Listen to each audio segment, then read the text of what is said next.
1822, Imperio de Iturbide. Para el 24 de febrero de 1821, Agustín de Iturbide oficialmente dio a conocer el Plan de Igualdad, donde se proclama la independencia de México y su conformación como Imperio Bajo, una forma de gobierno monárquico, constitucionalista, la defensa o ultranza de la religión católica, sin toleración de otra o alguna, y al respeto a los privilegios de la clase alta.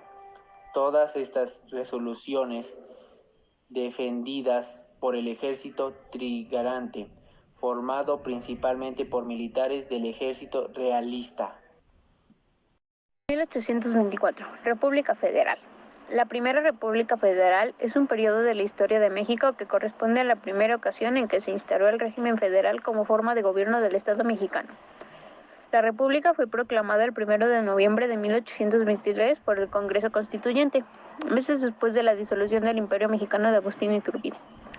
La República fue establecida formalmente el 4 de octubre de 1824, con la promulgación de la Constitución Federal de los Estados Unidos Mexicanos. República Central. La República Centralista es el periodo de la historia de México en el que el Estado estuvo organizado bajo un régimen político unitario. El régimen centralista fue establecido formalmente el día 30 de diciembre de 1836, la promulgación de las 7 leyes constitucionales, aunque ya en 1835 se había derrotado la Constitución Federal del año 1824.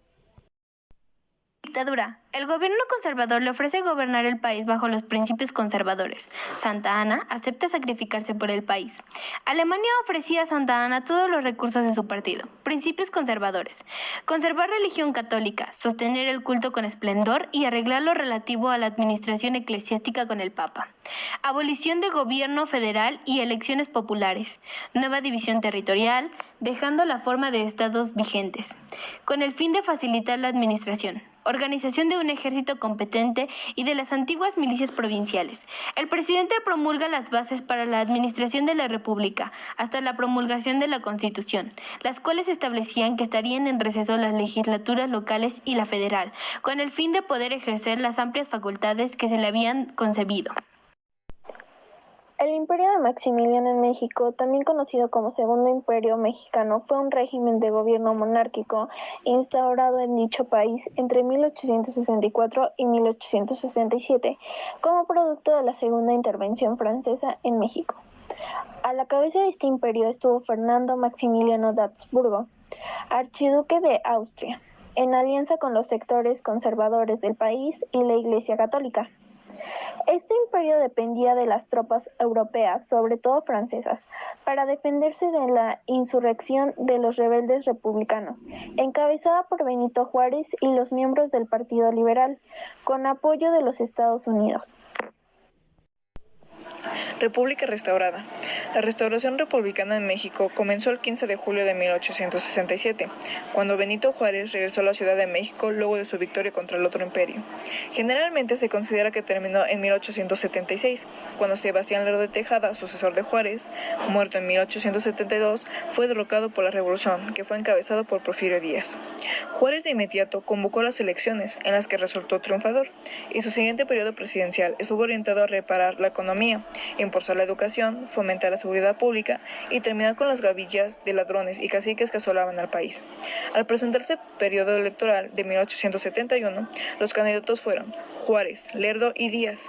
Luego de unas elecciones con altas sospechas de fraude electoral, Juárez se reeligió y Díaz reclamó el Plan de Noria, con el que desconocía a Juárez. Una nueva revolución sacudió al país, pero en julio de 1872 Juárez murió y la revuelta, prácticamente derrotada, debió acogerse al indulto del nuevo presidente, que sería Sebastián Lerdo de Tejada. Porfiriato.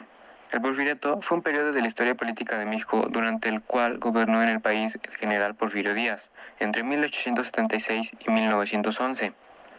En estos años se logró un relativo progreso económico y material y se pacificó al país, aunque a costa de gran represión, desigualdad e injusticia social.